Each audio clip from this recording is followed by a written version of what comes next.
Почитуван господине Манчевски, како што вие памтите некои работи кои што сите сакаме да ги заборавиме, исто така голем дел од македонската јавност ги памти вашите искрени во наводници заложби за напредок на јавната администрација, истата јавна администрација која што вие раководевте и во која што имавме секојдневно малтретирање на луѓе и се уште имаме, за статус на Фејсбук, за мобинг и бркање на луѓе од работни места за одржани пресконференции.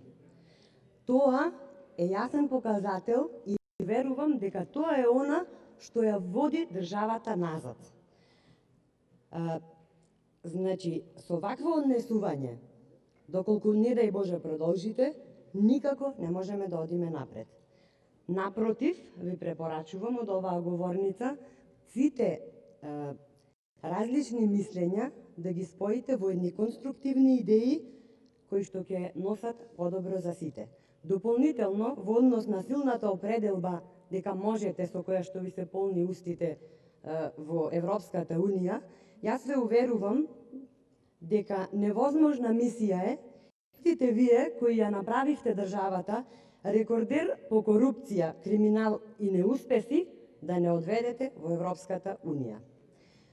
Исто така би сакала да го спомнам и она ваше помпезно најавување за трансфер на